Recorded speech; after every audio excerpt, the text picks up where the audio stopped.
When we're out and about, for instance, it's my husband's habit to say hello to the dog, the bird, the cat, to stop and have a chat with the squirrel. And I'm just like, let's go. We're on our way to having dinner. Let's just go and have dinner.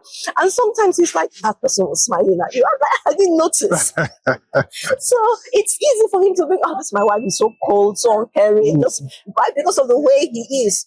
But eventually we realize that, yes, of course, the way you are can be modified. You can be adapted. You can change. You can grow. Yeah. But the core of who you are is valuable. Yeah. And so when each of us started to focus on the core of who the other person is and the value in that, rather trying to change them, but also we both began to work on ourselves, to work on the blind spots that were attached to the core of who we are, we saw gold.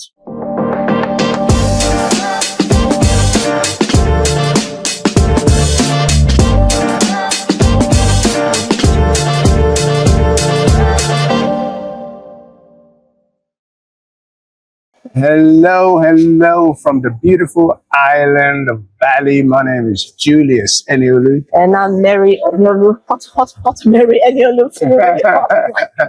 It's really nice. It is hot. And we are your hosts on the Relationship Real Talk Show, where we talk all things relationship, always keeping it real. So we are still in Bali. It's our last day today, actually. It's been a beautiful holiday. We have to go back home. We have to go back home. But we thought before we leave, we'll do another episode. Why not? Yeah. Record another episode, especially for you. Yeah. And we wrote a book, just in case you haven't heard. We wrote a book called 30 Ways to Divorce-Proof Your Marriage. Yeah. And on the last episode, we're just kind of taking you through the chapters in the book. Yeah. And we want to continue today. We probably won't finish it all, but we thought, let's have a go. Yeah. So we stopped at chapter 8. And what's chapter 9? Chapter 9 is cultivate a culture of mutual respect.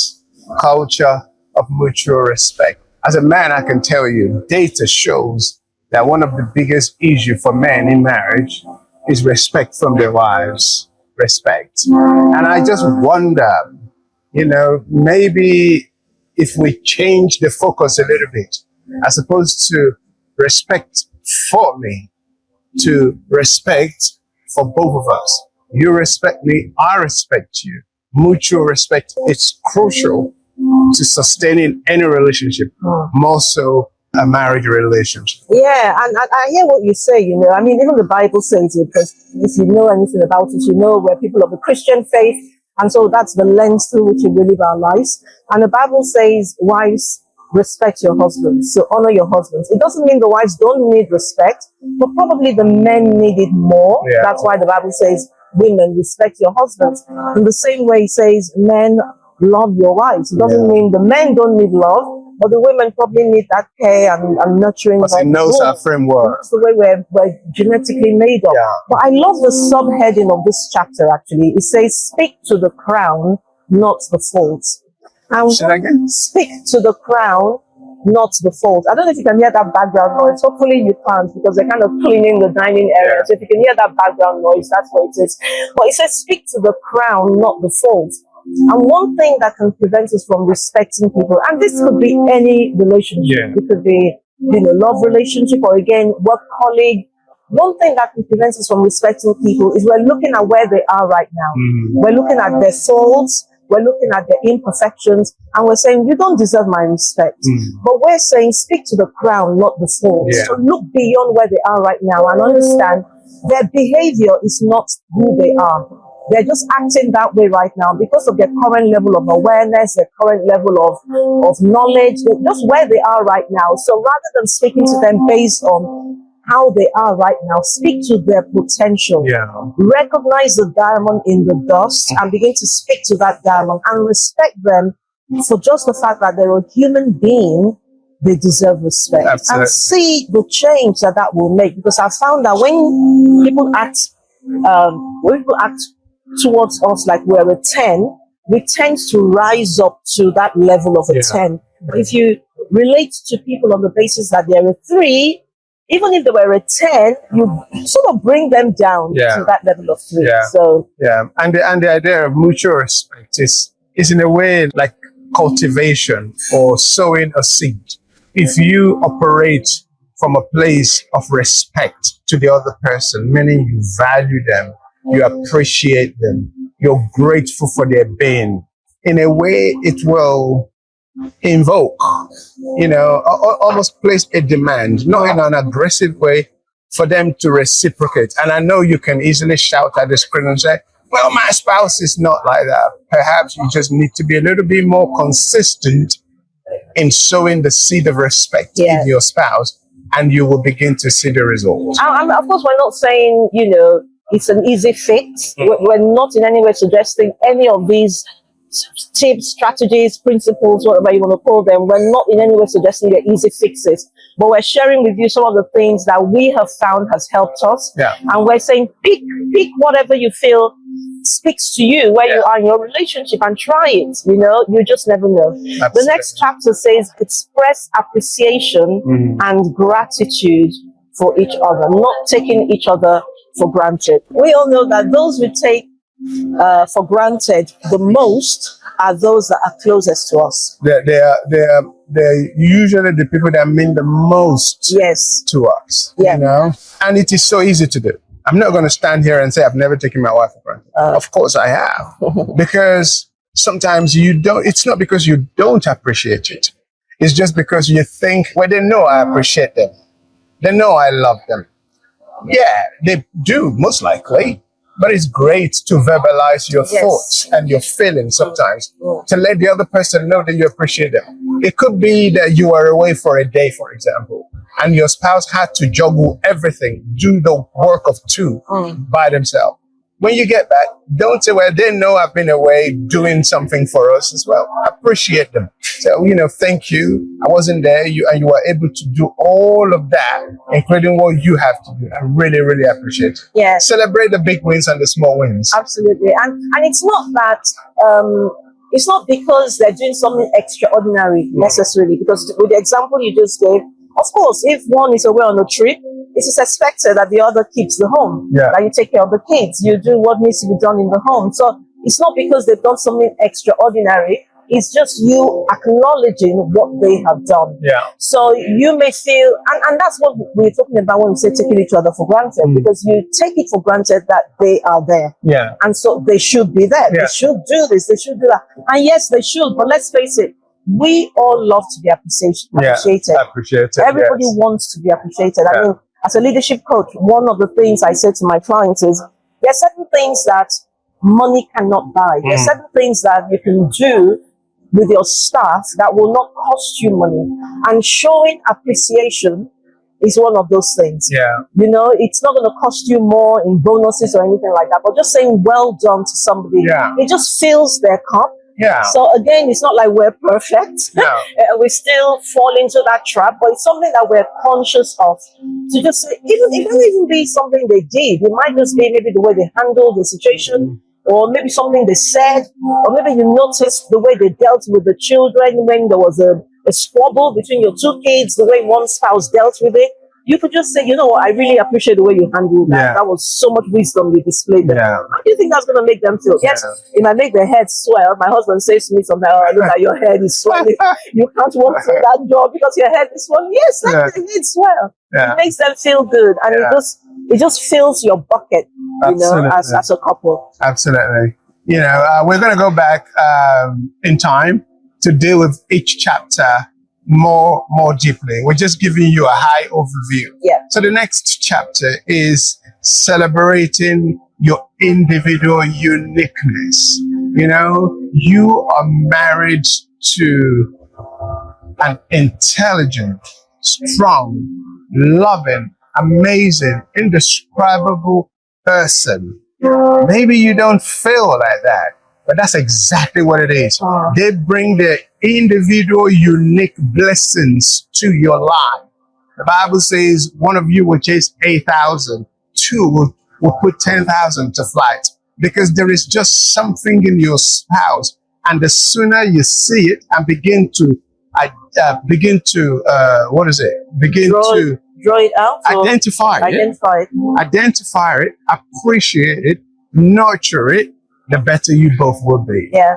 I love the subheadings to all these chapters. The subheading for this one says treasuring the value each party brings to the union. Oh, it's quiet And, now. Thank quieter, God. yes. Treasuring the value each party brings to the union. Yeah. So that suggests that each party brings value to Yeah. the union. But it's so easy not to recognize that value if you're looking for something else and expecting them to be something else. And we can tell you from experience, we've been there, done that, bought the t-shirt, tore it, ripped it apart.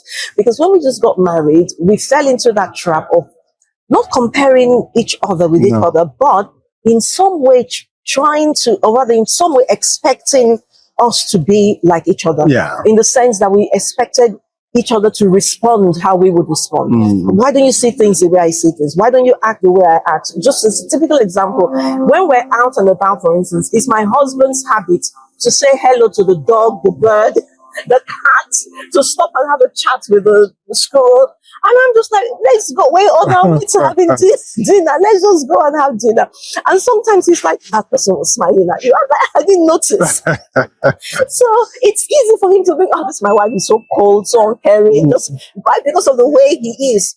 But eventually we realize that, yes, of course, the way you are can be modified, it can be adapted, you can change, you can grow. Yeah. But the core of who you are is valuable. Yeah. And so when each of us started to focus on the core of who the other person is and the value in that, rather trying to change them, but also we both began to work on ourselves, to work on the blind spots that were attached to the core of who we are.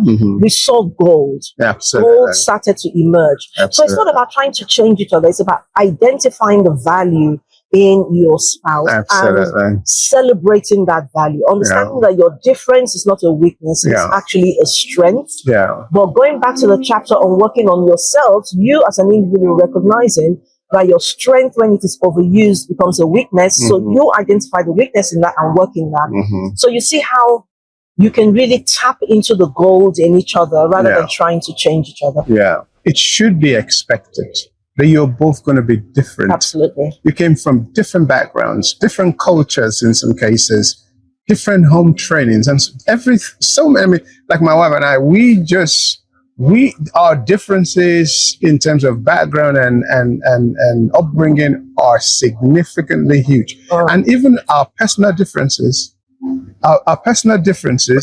are many as well. However, our cores are strongly united. We are pretty united in our core. Still, we have to accommodate the unique differences. We have to see strength in it. We have to treasure it. We have to value it rather than being saying, why are you just so different? Why are you like that? They are the way they are. You are the way you are. Just see the gold in it and draw it out. There is strength in diversity. Even with organizations, this is what we say to people, there's strength in diversity. And in your union, there is strength in diversity. Absolutely. So sameness is not necessarily the goal. Absolutely. Right? So value each other. Moving on very quickly to the next chapter, it says, increase your value. So I suppose flowing from the last one. So we both have value that we bring, but the responsibility or the onus is on both of us as well to increase our own value. Yes. It is my responsibility to improve me. It is my responsibility to change me. It is my responsibility to identify the preciousness of God on the inside of me. Not my job to change my spouse, because if you focus on doing that, you're just going to be frustrated. You see, every one of us have great treasures on the inside of us. There is an unquantifiable treasure of God on the inside of you, but you've got to draw it out. Whatever it takes for you to draw it out. And in this day and age, it is almost a choice for one not to improve, because the information is there, either audio or visual or rating, or if you are ignorant in any area, I boldly say to people without apology, it is a choice. Because they call it the age of information for a reason. Absolutely is. I heard Rachel Holly say it exactly like that once. If you're ignorant in any sphere of life today, it's your choice. And so when we talk about increasing your value, it just helps both of you grow together. I heard John Maxwell say once, growth is a separator. Wow. Growth is a separator.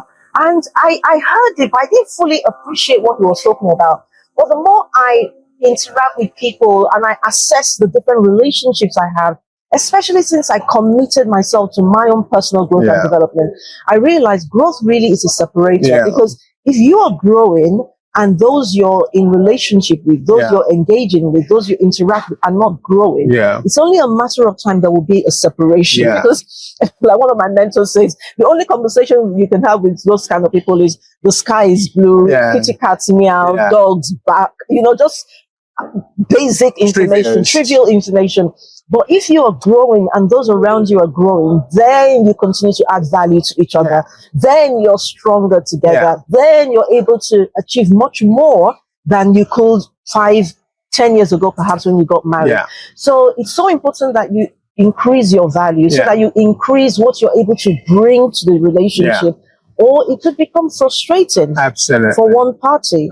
When they feel like I'm the only one pursuing my career, I'm the only one increasing my income, I'm the only one, right? So it could become frustrating for them. So yes, increase your value so you can bring more value to Absolutely. The next chapter says, embrace good money management skills. Embrace good money management skills. Money is not everything, but I remember Pastor Tayo, our pastor back in New Orleans Church. He was saying, money is not everything, but it comes tops. It comes close to it. It comes close. No wonder the Bible says, money answereth all things.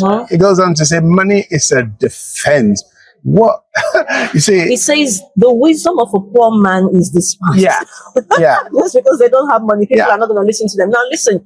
We're not saying money is the be all and end all, but if we're all going to be honest, money is important. It is. If you wake up in the morning, you go get an education, the long-term goal of that is to earn money. You go get a job because you want to earn money. You set up a business because you want to earn money. Money gives you choices. Money gives you power to be able to change lives, to be able to do things. So money is important. And when you do the research, two things that come up tops causes of divorce is sexual dissatisfaction, infidelity, and money pressures. So we can't ignore it. So when it comes to money, it's not just about earning money. You can earn a lot of money and have little to show for it. And let me go very quickly, because I know many people are saying, well, it's the devil, it's the enemy. No, most of our problems in life is an ignorance or knowledge problem. It's got nothing to do with the devil. God has given you wisdom, profound wisdom, or ability to get wisdom. So you're going to develop yourselves in the area of money management so that money doesn't become a problem for you, so that you're able to live in peace because you have financial freedom, so that you're able to lay up wealth for the children or the future generation that are coming after you. It's so crucial that you educate yourself in the area of finances. Don't think just because you work hard or because you give your tithe or because you give to the poor, you're going to be financially wealthy. It doesn't always happen like that. It takes strategy and intentionality. Absolutely. I mean, like we said, we're going to revisit all of these factors. And I know this is one you're very passionate about. My husband's a financial coach as well. And he's really passionate about helping people get out of debt and stay out of debt. Absolutely. So we will revisit this, because it's not just about earning money, like you said. It's about being able to keep the money and multiply the money. So we'll come back to this. But if you have any questions or if you've got any comments as you're watching this, please put it in the comment section of the video. We thrive on hearing from you. So we would love to hear from you. Moving on to the next chapter. Adopt a no secret, no barrier stance. No secret. I am so grateful to God that I can leave my phone anywhere. I can answer your phone. You can answer my phone and vice versa. And I make sure that recently, for example, during the holiday, I had to change the lock for my phone. The first person that knew was my wife. My account details, all bare. My life is an open book to my wife and vice versa. If you allow secrets, people are going to fill in gaps. And it may not even be like a necessarily bad thing. It could just be an innocent thing. But if you allow it, people are going to add 1 and 2 together, and they're going to get 7 because they don't know what's going on. Be open. It's a lot easier, I think. I understand what you mean when you say it's a lot easier, in the sense that you don't need to be watching your shoulder. You don't need to remember what you said the last time, because it's always consistent. Yeah. You've got that consistency. Again, looking at looking at the subheading of this chapter, it says embracing complete honesty, transparency, and vulnerability. So those are 3 different things. Honesty is different to transparency, is different to vulnerability. But we're encouraging you to embrace all of them. To be completely honest, because even sometimes you feel like, oh, I can't be completely honest because I want to protect my spouse from the truth. Yeah. At the end of the day, you do more harm, because just think about what if they do find out the truth at the end. You're now not only having the problem of the initial thing you were trying to prevent them from knowing, you now have the added problem of them knowing you lied to them. Yeah. And trust, once broken, is so difficult to get back.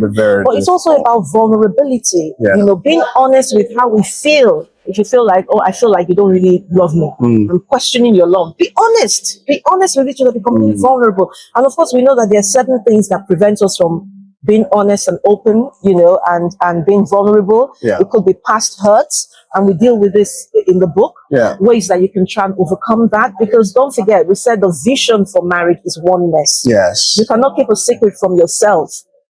So if you're really going to achieve oneness, there has to be complete vulnerability and honesty. Yeah. And so that's what we want to work towards. Please don't listen to us and think, oh, it's okay for you to say that, whatever. This is something we have had to work through. But we always keep our eye on the goal. Not where we're coming from, not where we are, where we want to go. Yeah. And we make our choices based on where we want to go. So the question for you is, where do you want to go in your union, in your relationship? If oneness is the goal, then complete honesty, transparency, and vulnerability cannot be compromised. Absolutely. I don't know how many more chapters we're going to have. Maybe we'll have 2 more. Okay. So the next one says, be careful who you hang out with. Be careful.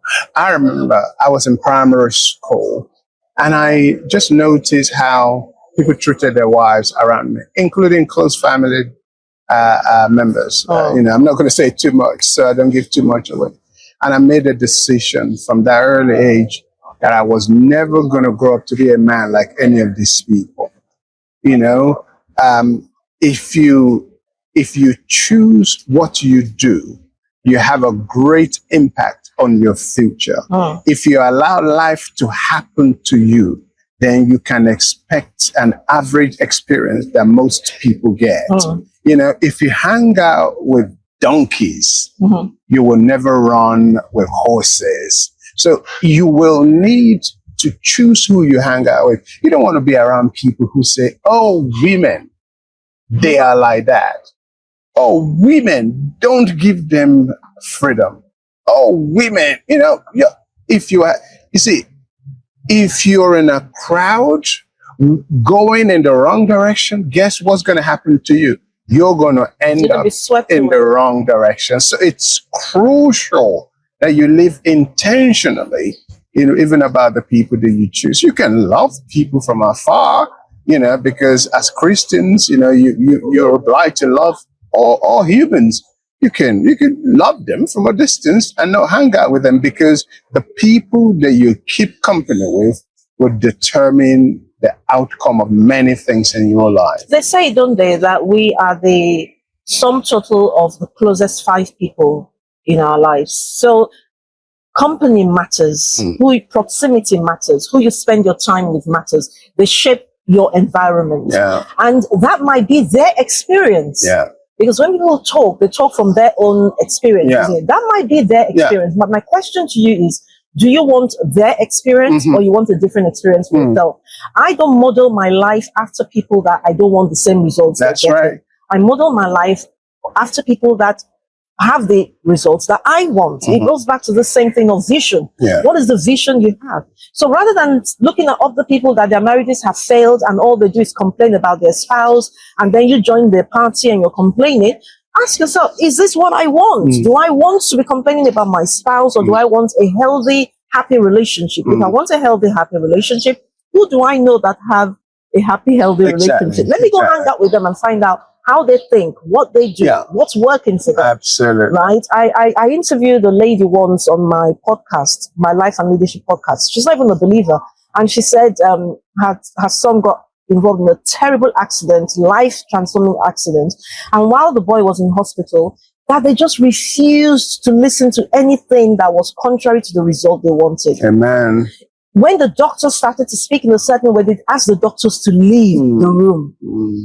And she said, okay, they said to her, okay, 1 chance of this, 10 chance of this. Oh, there's a 1 chance, we're going with the 1 chance. Amen. This is where we're focusing. Yeah. We're focusing on that. And they just stayed stubbornly fixed on that course. Now their son can do things that the doctor said he would never be able to do. Of course, with support, with help. But what's the point I'm making? Go after what you want. Don't settle for what you have, and don't settle for what others have had. Yeah. And you're not going to get what you want if you hang out with people who are going in the opposite direction to where you want to go. Absolutely. So again, we'll come back to that, but we'll do one more before we finish. If you have not yet subscribed, let me remind you now to please hit the subscribe button so that you get notified when new episodes are released. Yeah. And so that you help us reach our next milestone goal, which I believe at the moment is about 600. We want to get to 1,000 at some point. So help us out. The next chapter is keep the communication line open. Maintaining consistent, candid, and caring conversations. Looking back over the last 30 years, there has been good time, there's been bad time, there's been ugly time. Yep. And I remember during one of those bad times, I don't even know how we got there. We kind of came together and said, you know what? Let's identify the things that are making us unhappy. Right? Let's identify the things that are making us unhappy. Not from a critical point of view to make the other person look bad. Let's discuss them and let's see what we can do. It didn't mean that our lives improved overnight, but it improved from what it was prior to that. And we kept working on that. So we've done that exercise a number of times. Exactly. We've done it a number of times. Sometimes we would say, okay, write 3 things you love about our relationship and write 3 things you would like me to improve or you would like to see. And I will do the same and we'll explain notes. So we're sharing this with you to say we have kept working. We have kept working, and not just working so that we can live at peace, but working so that we can be truly happy with each other and in our relationship. And again, going back to this thing of personal development, that's really helped us because even some of these ideas we have of do this, let's try this, is because of the continuous growth that we committed ourselves to in our relationship. I can almost say, I guarantee you, no matter how bad things look now, if you will both. This is the tricky bit, become more intentional and consider these points that we are discussing with you. They are universal principles. They are laws. They will operate for anybody, anywhere in the world. No matter how bad things look right now, dry bones can live again. Absolutely. You can choose and say, well, this valley of dry bone has nothing for me. I'm going away. But then that's walking away from a great possibility of resurrection, because dry bones can live again. It requires work. But then some people will say life is too short to work hard on anything. Your choice. I can't force my choices on you, but I am obliged to share the principles that's helped me. And that's what we're doing here. At the end of the day, it's worth it. It's worth it. Absolutely. Your union is worth it. You are worth it. Absolutely. If you've got kids, your kids are worth it. Absolutely. Recently, when we celebrated our 30th wedding anniversary, one of the things our boys said they really appreciated about us is the fact that we have always provided a safe, stable home for them. No matter what's going on outside, he said he knew he could always come back to a safe, loving environment. He would not have been able to say that if at some point we both decided life is too short, let's just go our own separate ways. Of course, we know people do that and they manage to make it work. But I can guarantee you, if you ask the kids will tell you, I would have preferred to grow up in my home with my mom and dad. I know this is not in the chapter, but it's just kind of an offshoot from what you said that one of our boys said. It doesn't mean that we don't fight. Of course not. It doesn't mean that we don't quarrel. It doesn't mean that we don't have heated. I'm sure you heard the way I said heated moment. But we were very intentional that we will never fight where our kids are. We will never shout at each other where our kids are. We will never throw the pot at each other where the kids are. We've never thrown the pot. That was just an exaggeration. I remember recently, last holiday in Morocco, one of the boys said, the oldest was asking his brothers, have you ever seen mom and dad argue? You know, I'm sure they probably forgot that they've seen us argue once or twice. But the point is, we make an effort. We'll lock the door and scream at each other at a control level. We will even tell each other, be quiet. The boys bring your voice down. Bring your voice down. But I mean, I know that this can be difficult. I don't know where you are in your relationship right now. And I'm not saying stay regardless of what's going on just because of the kids. I think we've dealt with that before. Staying regardless of what's going on just because of the kids won't work long term. What we're saying, consider all of the other aspects of your life and the people who will suffer if you decide to quit. And because of that, not only stay together, but work at the relationship so you can both be happy. Have there been times where we both thought, will we ever actually get to that point where we're really happy in this relationship again? Yes. We've had situations where we've questioned whether we will ever actually be truly happy in this relationship again. But here we are. We can honestly say we are happy. To the glory of God. We are happy. So what I'm saying to you is, however strong that emotion or that feeling is because of what's happening right now, that does not have to be the end. Let that be the passing through the valley of the shadow of death to a better destination. And all we're trying to do with these programs is just to support, to encourage, to help anyone out there who might be listening to this to know that you can truly have a healthy, happy, joyous relationship if you and your spouse are willing to work at it. It requires work.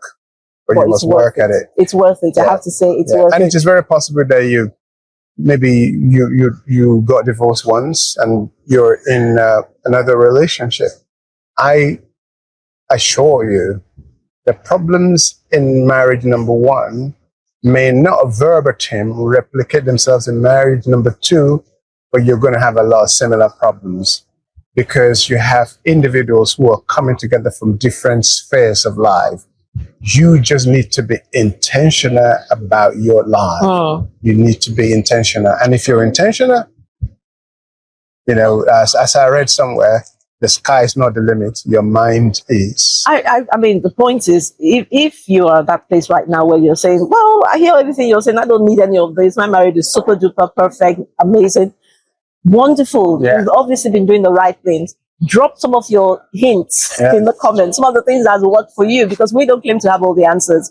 Some of our viewers may be able to learn from some of the things that's working for you. So drop them in the comments. We would love to read them because we're always learning, so we can learn from you as well. But we're going to end it there. We're going to go to the room now. We're going to pack our stuff and we're going to start to England. Head back to the airport. So the next time, England. I'm looking forward to getting back home. I've missed my boys. I miss my work as well. I miss the church. So the next time you hear from us, it will be from the studio. So we look forward to seeing you then. Until then, this has been Mary Eniolu and Julius Eniolu from beautiful Hot Valley. Saying, join us on the next episode of Relationship Real Talk, where we talk all things relationship, always keeping it real. Shalom. See you next time. God bless you.